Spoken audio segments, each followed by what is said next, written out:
예, 오늘 본문 말씀은 우리가 참 잘 알고 있는 이 아간이 나오는 그런 말씀입니다. 주일학교부터 엄청나게 많은 설교를 들어왔고 심지어 아간을 잡아라라는 그런 게임이 있을 정도로 이 아간의 이름은 아주 우리가 잘 알고 있는 알고 있는 스토리를 잘 알고 있는 그런 내용입니다. 저는 이 말씀을 묵상하다가 이 아간이 범죄하게 된 그 시점을 저는 보게 되었습니다. 그래서 제목하기 대로 보고 탐내어 취하였나이다라는 그 본문을 가지고 제목으로 삼게 되었습니다. 견물생심이라는 말이 있습니다. 물건을 보고 그것을 가지고 싶은 욕망이 생기는 것, 이게 우리 사람의 인지상정 또 타락한 그런 모습이기도 합니다. 뭐 좋은 걸 봤는데도 갖고 싶지 않다면 이분은 아픈 사람이거나 아니면 조금은 생각이 없는 그런 분일 거라는 생각을 할 정도로 좋은 거 보면 갖고 싶은 것이 우리의 마음입니다. 예, 작년 7월 26일에 있었던 한 사건입니다. 그 인터넷 뉴스를 통해서 잠깐 내용을 봤는데 한 취객이 금 100돈, 그러니까 375g이나 되는 2천만 원 상당의 금팔찌를 잃어버렸다고 경찰에 신고를 했습니다. 사건은 그가 술에 취해서 이 노변에서 잠이 들었는데 일어나 보니까 누가 훔쳐갔다는 겁니다. 처음에는 황당했지만 경찰은 이분의 신고를 접수하고 주변 CCTV를 조사하다가 그의 팔찌를 훔치는 한 50대 여인의 영상을 확보했습니다. 그리고 그 영상에 그 여인의 그 영상이 나온 그 여인의 그 이동 경로를 따라가 보니까 그 신고한 취객의 이웃집으로 돌아가는 한 아주머니를 발견하게 되었습니다.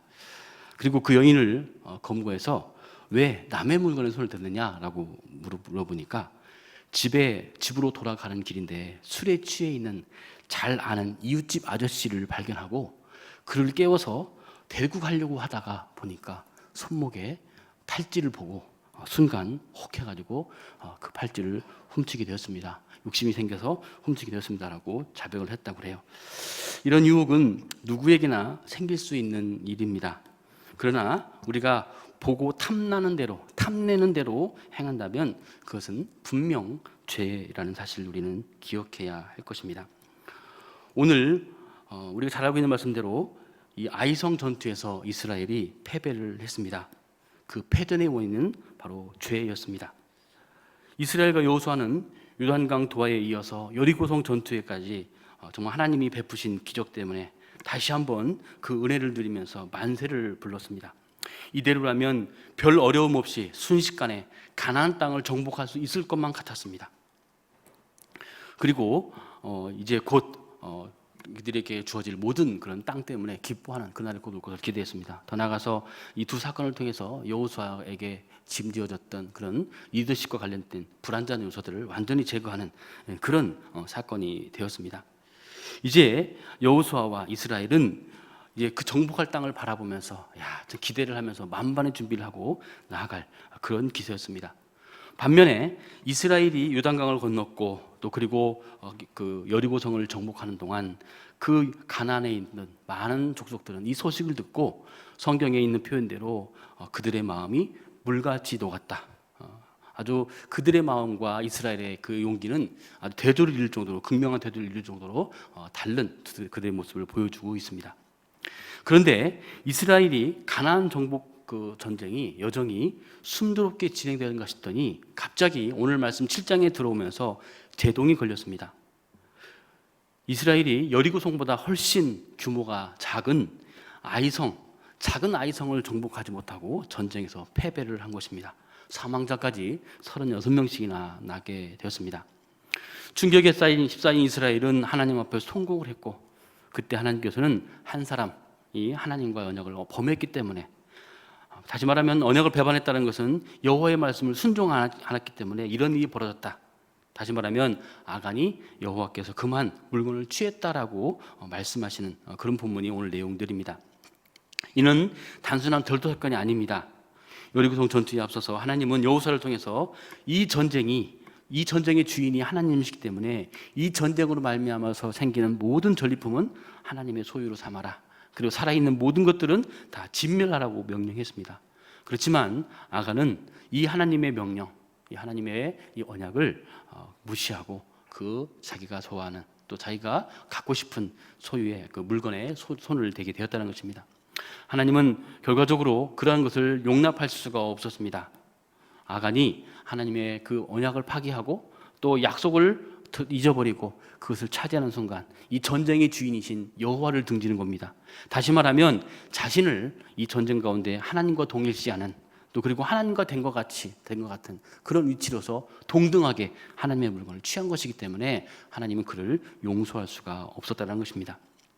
아간은 은밀히 그도 비밀리에 한 일이었지만 하나님은 제비뽑기를 통해서 그 죄를 온천하에 드러내셨습니다.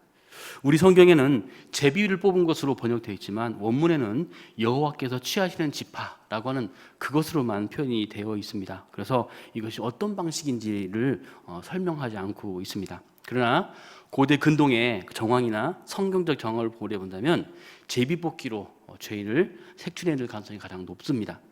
제비뽑기로 죄인을 색출하는 방법은 이렇습니다. 주머니에 흰 돌과 검은 돌을 하나씩 집어넣습니다.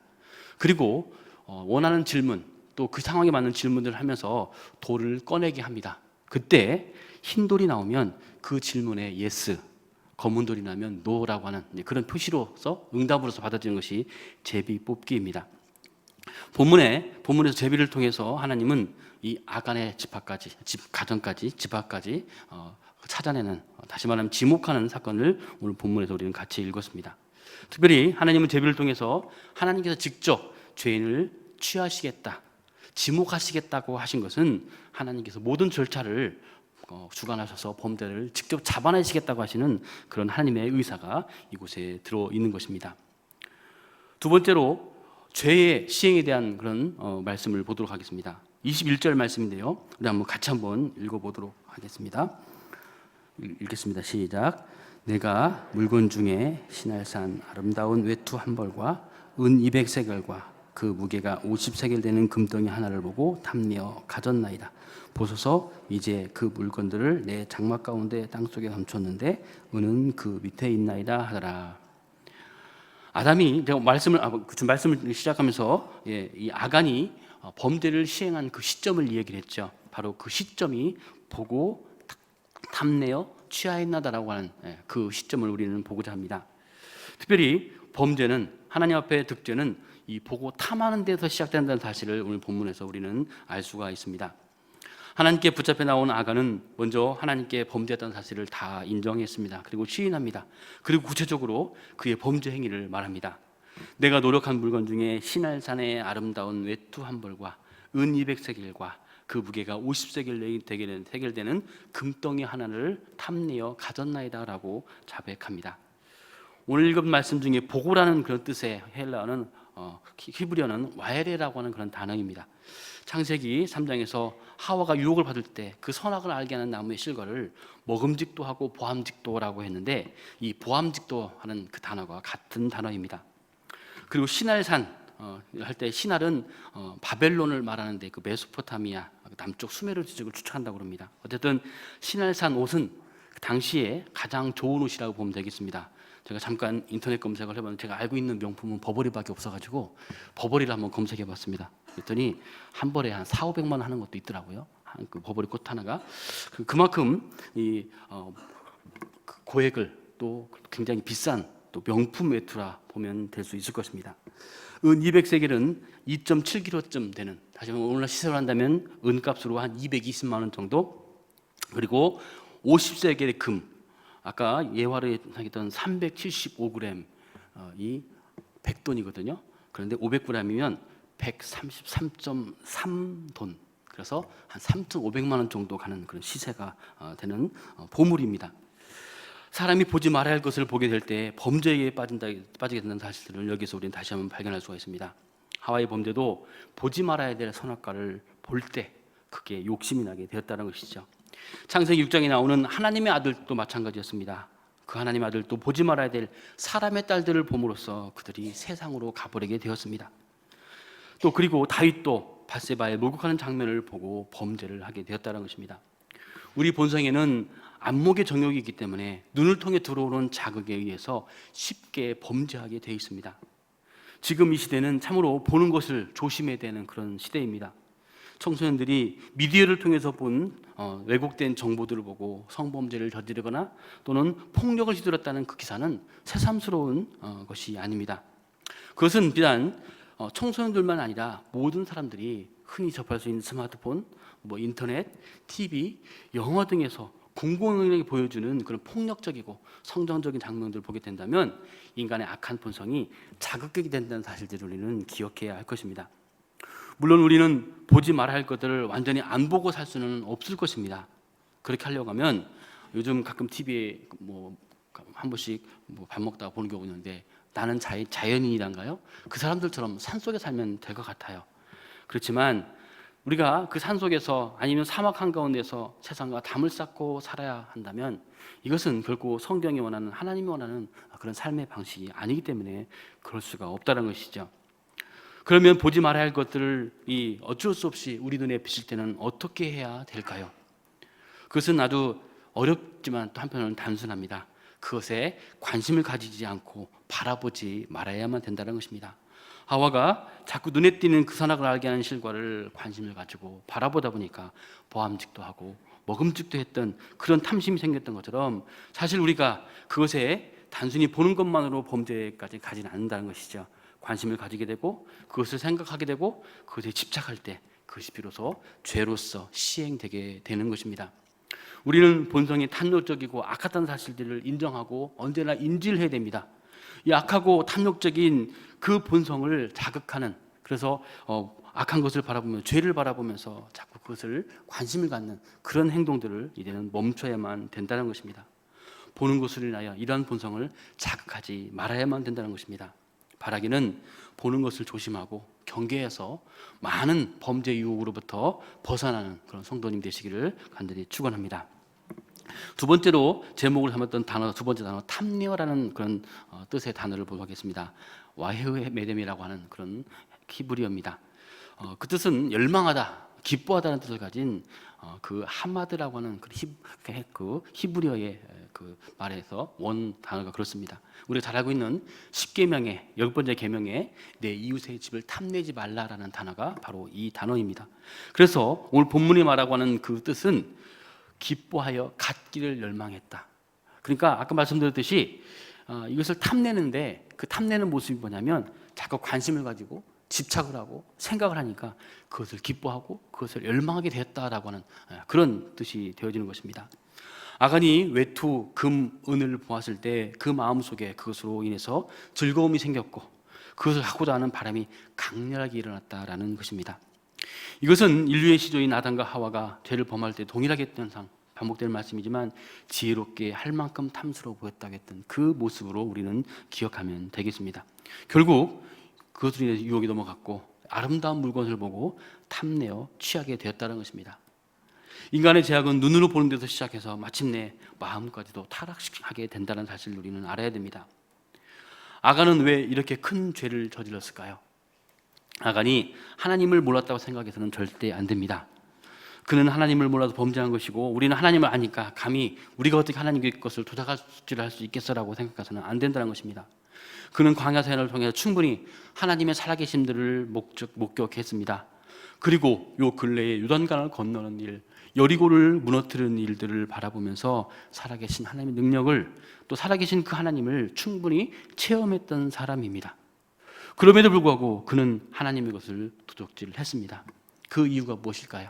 오늘 말씀처럼 탐내어, 탐심 때문에 그렇다는 것입니다. 탐욕은 그 마음을 둔하게 해서 하나님의 공의로우심 앞에도 또 하나님의 공의로우심을 알고도 범죄를 하게 하는 그런 늪과 같은 그런 존재라는 것입니다. 이처럼 모든 범죄는 탐욕으로부터 출발합니다. 하와가 그랬던 것은 선악을 알게 하는 나무의 과실을 먹는 날에는 눈이 밝아져 하나님과 같이 된다라고 하는 그런 사탄의 말에 욕심을 내어서 그 과일을 먹었던 것처럼 탐욕은 사람의 눈을 멀게 합니다. 돈에 대한 욕심으로 사람을 죽게끔 하기도 합니다. 권력, 명예에 대한 욕망으로 욕심으로 온갖 불법을 자행하게 하기도 합니다. 그래서 성경은 욕심이 잉태한즉 죄를 낳는다라고 말씀하고 있는 것입니다. 그러므로 땅에 있는 지체를 죽이라. 음란과 부정과 사욕과 악한 정욕과 탐심이니 탐심은 우상 숭배니라고 하는 말씀을 우리는 그 말씀에 귀를 기울여야 할 것입니다.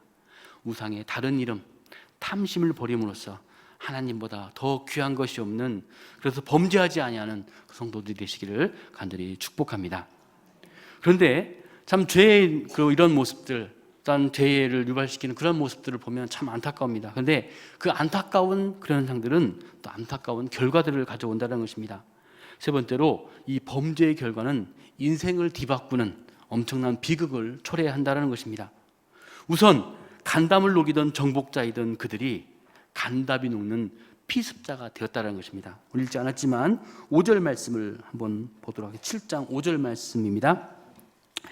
함께 읽습니다.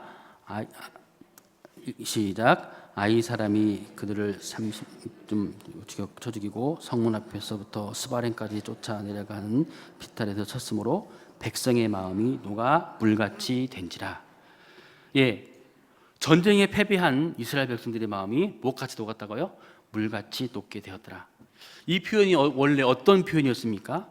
하나님의 역사하심, 또 하나님의 그 행동하심 때문에 겁을 먹고 무서움에 사로잡혀 있던 이스라엘의 대적들, 가나안 동편이든 서편이든 이 가나안 사람들에게 정되었던 그런 문구였습니다.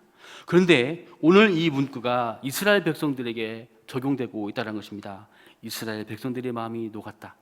이것은 지금은 최소한 아이성 전투에서만큼은 이스라엘이 하나님의 편이 아니라 하나님의 대적이 되었다라고 하는 그런 표현인 것입니다. 전에는 하나님의 군대와 여호와의 군대, 그의 군대 앞에서 가나안 사람들이 마음이 녹았는데 이제는 이스라엘이 아이 사람들 앞에서 마음이 녹아버렸다라는 그런 것입니다. 이스라엘의 마음이 마치 양초가 불 앞에 녹아버리듯이 녹아버린 것입니다. 가나안 사람들이 여호와 앞에서 그를 지키고 보호해 줄 신이 없어 떨고 있는 것과 마찬가지로 이스라엘 사람들이 여호와로부터 멀리 떨어져서 떨고 있는 그런 모습으로 그들은 지금 서 있다는 것입니다. 바로 아이성 전투가 그들을 완전 상황을 반전시키는 그런 사건이 된 것입니다. 만약 이대로 간다면 그동안 이스라엘을 두려워했던 가나안 사람들이 이 소식을 듣고 용기를 내어서 이스라엘을 멸망시키겠다고 나설 것이라고 여호수아는 9절에서 그렇게 기도를 하고 있었죠. 참 원통한 기도를 하고 있는 것이죠. 이렇게 된다면 문제는 더 심각할 수밖에 없습니다. 가나안 정복이 생각보다 훨씬 더 어려워질 수 있을 뿐만 아니라 어쩌면 실패하고 이 땅에서 쫓겨날 수도 있을 것만 같은 그런 생각이 들게 한다는 것입니다. 두 번째로 이 죄의 결과는 또 엄청난 그런 일들을 만들어옵니다. 그것은 가나안을 진멸할 사람, 다시 말하면 가나안을 진멸할 그런 명령을 수행할 사람이 진멸의 대상이 되어서 그와 그의 가족들이 이름이 지워지게 되는 그런 비극을 가져왔다는 것입니다. 여호수아와 이스라엘 백성은 아간을 잡았습니다. 24절 말씀이죠. 한번 읽어보겠습니다. 여호수아가 이스라엘, 같이 읽겠습니다. 시작. 여호수아가 이스라엘 모든 사람과 더불어 세라의 아들 아간을 잡고 그 은과 그 외토와 그 금덩이와 그의 아들들과 그의 딸들과 그의 소들과 그의 나귀들과 그의 양들과 그의 장막과 그에게 속한 모든 것을 이끌고 아굴 골짜기로 가서, 특별히 이 여호수아와 이스라엘 백성들은 아간만 붙잡은 것이 아니었습니다. 아간뿐만 아니라 그에게 속한 모든 것을 이끌고 아굴 골짜기로 갑니다. 자식들까지 붙잡고 그에게 속한 모든 우양 포함해서 그 소유물들이 아굴 골짜기로 끌려가는 것입니다. 특별히 자식들까지 붙잡은 것은 이 죄가 얼마나 심각한지를 보여주는 그런 대목입니다. 어떻게 보면 고대 시대 때는 자식들은 아비의 소유이기 때문에 그럴 수 있다고 생각할 수도 있을 것입니다. 그러나 본 사건에서는 자식들까지 처벌함으로써 말 그대로 아간이라는 이름을 이 땅에서 영영히 지워버리시겠다고 하는, 다시 말하면 진멸시키겠다고 하시는 그런 하나님의 의지가 여기에 있는 것입니다. 하나님께서 지금 우리가 옛날 사극에 보는 삼족을 멸하고 중국처럼 육족을 멸하는 그런 것처럼 이 아간의 가문 자체를 진멸시키는 그런 사건이 바로 오늘 본문의 사건인 것입니다. 이는 여호와께서 여리고 전투에서 라합뿐만 아니라 그 가족들까지 구원하시고 구원하시는 것과는 정반대의 상황입니다. 여리고 성은 여호와께 바쳐졌습니다. 그래서 진멸이 선포되면서 살아있는 모든 것이 완전히 죽어야 되는 그런 전쟁이었습니다. 여리고의 모든 사람들을 죽이는 것이 하나님의 뜻이었지만 여리고 전쟁에서 예외가 하나 있었습니다. 그것은 무엇입니까? 라합과 그 일족은 살리는 것이었습니다. 라합 이야기에서 라합이 비록 이방인이요 그것도 하나님이 증오하는 창녀에 불과했지만 하나님은 그의 믿음을 귀하게 여기시고 살려주심으로써 모두가 심판받아 죽어야 될 상황에서도 하나님은 항상 신실한 자들에게 자비를 베푸시고 은혜를 베푸시는 분이라는 사실을 말씀해 주셨습니다. 그렇지만 반면에 오늘 아간의 이야기는 무엇입니까? 탐욕은 자신뿐만 아니라 그의 자녀들, 심지어는 그의 소유의 모든 짐승들까지도 진멸의 대상이 아닌, 다시 말하면 이스라엘은 진멸의 대상이 아니잖아요. 다시 말하면 진멸의 대상에서 예외되어야 될 그 이스라엘 백성이 반대로 진멸의 대상이 됐다라고 하는 그런 결과를 보여주는 사건이 된다는 것입니다. 특별히 진멸의 대상이 될 그렇게 계획된 라합은 죽음을 면하고 반대로 진멸의 명령을 행해야 될 아간은 진멸의 대상이 되었다는 것입니다.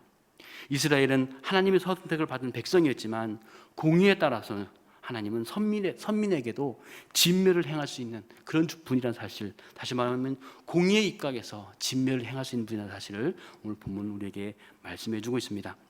저는 말씀을 준비하다가 참 주일학교 사역을 오래 하면서 겪었던 그런 사건들이 몇 가지 생각이 났습니다.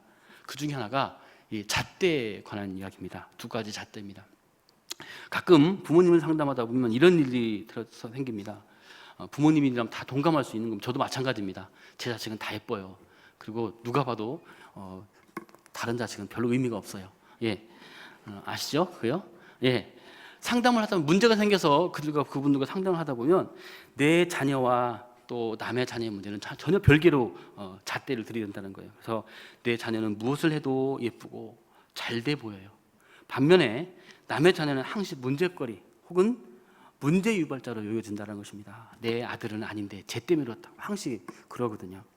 그래서 언제나 우리는 같은 사실을 놓고도 내 자녀와 남의 자녀에 대한 판단을 극명하게 다른 두 잣대를 가지고 들이대서 판단을 한다는 것입니다. 그러나 오늘 이 아간의 사건, 또 그 앞서 있었던 라합의 사건을 통해서 우리는 볼 수 있는 것이 있습니다. 하나님은 죄의 문제에 있어서만큼은 절대 이중적인 자세를 취하지 않으신다는 사실인 것입니다. 다시 말하면 이스라엘이기 때문에 언제나 하나님이 편들어 주시고 이방인이라고 해서 무조건적으로 불리한 판결을 내리시는 그런 분이 아니라는 것입니다. 오늘날 우리 그 법정에서 이루어지는 유전 무죄, 무전 유죄, 절대 그런 하나님이 아니라는 것이죠. 라합이 이방인이었으나 죽게 돌아왔으니 살려주시고, 반대로 비록 아간이 유다 족속의 유력한 이스라엘 백성이라 할지라도 죄악으로 돌아갔으니 심판하시겠다. 이것이 하나님의 오늘 말씀을 통해 보여주시는 하나님의 뜻이고 메시지인 것입니다. 말하기는 그 공의 하나님 앞에서 어쩌면 내가 그 공의 심판의 생기셨던 사실을 기억하면서 하나님 앞에 바로 서 있는 우리가 되기를 간절히 소원합니다. 마지막으로 죄의 결과는 요단의 돌무더기를 본 사람, 다시 말하면 요단을 건너면서 세웠던 그 기념비를 본 사람이 아골의 돌무더기에 묻히게 되는, 말 그대로 인생 역전이 좋은 의미가 아니라 완전히 인생이 반전이 되는 그런 비극을 초래하는 그런 일이 벌어졌습니다. 25절 26절 말씀인데요, 한번 같이 읽어보겠습니다. 여호수아가 이르되 내가 어찌하여 우리를 괴롭게 하였느냐, 여호와께서 오늘 너를 괴롭게 하시리라 하니 온 이스라엘이 그를 돌로 치고 물건도 돌로 치고 불사르고 그 위에 돌무더기를 크게 쌓았더니 오늘까지 있더라. 여호와께서 그의 맹렬한 진노를 그치시니 그로 그곳 이름을 오늘까지 아골 골짜기라 부르더라. 예, 밑에 각주에 보면 아골 골짜기 2번으로 되어 있죠. 뭐라고 되어 있죠? 괴로움이라고 하는 그런 뜻이 풀이되어 있습니다. 이스라엘 백성들은 아간과 그가 훔친 전리품 그리고 그에 속한 모든 것들을 돌로 치고 불사른 위에 돌무더기로 만들었습니다. 그런데 이 돌무더기는 우리가 앞서 보았던 사장에서 보았던 그 돌무더기와는 아주 대조를 이룬 그런 돌무더기였습니다. 물론 그 단순한 돌무더기가 아니라 기념비죠. 12개의 기념비인데, 예, 그 사장의 돌무더기는 이스라엘 백성들이 요단강을 건널 수 있도록 하신 그 하나님의 기적적인 능력을 기념하면서 세운 탑이었습니다. 기념탑이었죠. 그러나 오늘 본문에 나타난 아골 골짜기의 돌무더기는 죄를 미워하신 하나님께서 하나님의 징계를 기억하도록 하기 위한 경고의 표시로 세운 돌무더기가 되었다는 것입니다. 따라서 이 두 가지의 그 돌무더기는 하나님께서는 당신에게 순종할 때 큰 기적을 베푸시고 은혜를 주시지만 불순종할 때는 반드시 심판하신다라고 하는 하나님의 메시지를 담은 메시지 그 표시로서 무더기를 만들었다는 것입니다. 여호수아가 말한 것처럼 내가 어찌하여 우리를 괴롭게 하였느냐, 여호와께서 오늘날 너를 괴롭게 하시리라. 아간은 승리의 기념비를 함께 세운 사람이었습니다. 그렇지만 지금 이 사건 속에서는 괴로움의 골짜기, 악을 골짜기에 돌무더기에 묻히는 말 그대로 수치의 이름으로 남는, 참 하나님께서 경고하는 그 이름으로 남는 부끄러운 이름이 되고 말았다는 것입니다. 여러분은 어떤 이름으로 어떤 기념비에 세워지기를 원하십니까? 승리의 기념비입니까? 아니면 악을 골짜기에 그 수치의 돌무더기의 이름입니까? 특별히 바라기는 수치의 돌무더기가 아니라 승리의 기념비를 바라보면서 그것을 같이 세울 수 있는 그런 사람이 되기를 간절히 원합니다. 말씀을 우리 삶 가운데 잠깐 적용해 보기를 원합니다. 우리는 언제나 보는 것을 조심해야 합니다. 아간의 그 범죄의 시점이 보고 탐내었다라고 하는 거기서 시작됐다고 말씀했습니다. 우리는 보는 것으로부터 모든 것들을 조심해야 되는, 다시 말하면 보는 것이 곧 범죄로 빠지게 하는 그 전환점이 될 수 있다는 사실들을 우리는 기억해야 합니다. 앞에서 말했던 것처럼 견물생심, 우리의 눈이 죄로 가지 않도록, 그 죄로 몰아가지 않도록 우리의 모든 부분들을 조심해야만 한다는 것입니다. 아까 잠깐 말했지만 그것을 안 보기 위해서 산속에 할 수는 없을 것입니다. 그러나 그것들을 향해서 관심을 갖고 바라보지 않는다면, 그것들에 관심을 갖지 않고 생각하지 않는다면, 또 그것들에 집착하지 않는다면 문제는 발생하지 않을 것입니다. 관심은 유혹의 씨앗이 되고 유혹은 곧 죄로 실행되어지게 됩니다. 새가 머리 위를 지나가는 것은 어쩔 수 없지만 그 새가 머리에 둥지를 트는 것은 그 사람의 책임인 것입니다. 죄가 우리 앞을 지나가는 건 어쩔 수 없지만 그 죄가 우리의 머리에 내려앉지 않도록, 집을 짓지 않도록 언제나 깨어있는 그런 귀한 성도님 되기를 간절히 축복합니다. 또한 모든 범죄의 동기인 탐욕에서 우리는 벗어나야 합니다. 이 탐욕에서 우리는 어떻게 대처하고 있는지를 우리는 봐야 할 것입니다. 말라기에서 11조를 하나님의 것을 자기 것으로 담는 도적질하는 대상들에서 책망하는 내용이 나옵니다. 또 그리고 계시록에서는 주의 날로 불리우는, 다시 말하면 주의를 도적질하고 있는 사람들에 대한 경고를 우리는 들어야 될 것입니다. 더 본질적으로 우리는 청직으로서 주님의 것들을 내 마음대로 허비하고 있지 않은지를 생각해 보는 그런 시간이 되기를 원합니다. 우리가 11조와 하나님의 것을 내 마음대로 쓴다, 또 그리고 주의 날을 내 마음대로 쓴다, 또 그리고 청지기로서 주가 맡기신 것들을 내 의도대로 쓴다. 그것은 한편으로 보면 내 탐심으로 하나님의 것을 훔치는 아간의 죄와 다를 바가 없다는 사실을 우리는 기억해야 할 것입니다.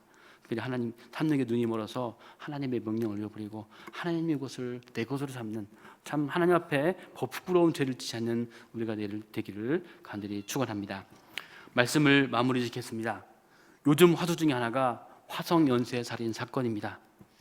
비록 공소시효가 지난 30년의 세월이 흘렀지만 첨단 과학기술로 인해서 DNA 정보를 확보해서 정확히 이름을 불러서 범인을 특정 지었습니다.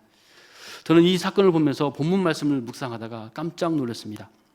오늘 하나님께서 제비를 뽑아서 이 아간이라는 사람의 이름을 특정 지어서 하나님이 붙잡아냈습니다.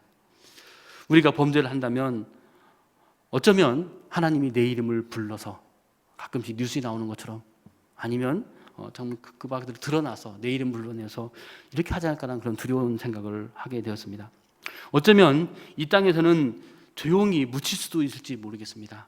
그러나 하나님의 근엄한 심판대 앞에서는 결코 숨길 수 없는 것이 바로 이 죄인 것입니다.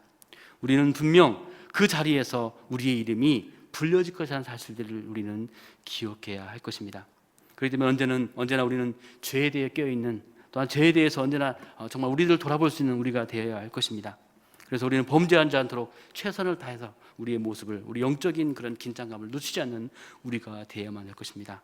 그래서 보는 것을 조심하고 탐심에서 벗어나는, 그리고 보고 탐내는 인간 본성의 그 본성에 충실한 것이 아니라 믿음과 또 성결로 우리의 삶이 바로 세워질 수 있는 우리가 되기를 간절히 축복합니다. 그래서 간답을 녹이는 자의 정복자로서 이 세상을 끝까지 살아가기를 원합니다. 또한 진멸의 대상이 아니라 진멸하는, 하나님의 진멸의 명령을 수행하는 하나님의 사명자로서 이 땅을 끝까지 살기를 원합니다. 그리고 부끄러운 아골 골짜기에 그런 돌무더기에 묻히는 이름이 아니라 승리의 돌무더기, 승리의 기념비를 매일매일 믿음으로 세워나가는 그런 우리 모든 성도들이 되기를 간절히 축복합니다. 진정 우리는 죄와 무관한 거룩한 삶을 살아서 아간처럼 죄로 돌아가는 것이 아니라 라합처럼 하나님께 돌아와서 주님이 베푸시는 복과 은혜에 참여하는 그런 귀한 성도가 되기를 축복합니다. 함께 오늘 이 말씀 붙들고 기도하기를 원합니다. 우리가 보고 탐내는 것이 얼마나 많은지 모르겠습니다. 주님, 믿음 아닌 것에 보고 탐내는 일이 없게 하여 주시옵소서. 주님, 주님께서 기뻐하지 않는 것들을 보고 탐내므로 범죄하지 않게 하여 주옵소서 기도하기를 원합니다. 또 그리고 우리 인생이 하나님께 붙들림 바 되어서 언제나 정복자로서 또 기념비를 세우는 사람으로서 믿음의 승리자로 살게 하여 주옵소서 기도하기를 원합니다. 우리 수원 영광교회 사명을 위해서 기도하기를 원합니다. 복음으로 세상을 변화하는 공동체로서 이 땅을 살리는 교회가 되게 하여 주시옵소서. 우리 수원 영광교회가 부흥이 되게 하여 주시옵소서. 예배에 부흥을 주시옵소서. 주일 1부, 2부, 3부 예배 우리가 청량전 1000명 예배를 위해서 기도하고 있는데 이 날이 속히 올해 안에 이루어지도록 허락하여 주옵소서 기도하기를 원합니다. 또 그리고 환우들을 위해서 기도해 주시고 지금 담임 목사님 기도원에 계신데 담임 목사님의 영적 강건함, 육적인 강건함을 기도해 주십시오. 말씀 준비 가운데 성령께서 함께해 주시고 모든 목양산 가운데 성령이 인도하여 주셔서 많은 열매를 맺게 하여 주옵소서. 또 그리고 우리가 속해 있는 또 우리 가지고 있는 문제들을 가지고 한 목소리 기도할 때 특별히 10월 27일에 있는 새생명 전도축제가 많은 영혼을 살리는 행사가 되게 해 주옵소서. 잠깐이지만 우리 한 목소리로 기도하도록 하겠습니다. 주여! 하나님 아버지 감사합니다. 이 밤에 저희가 하나님 앞에 나와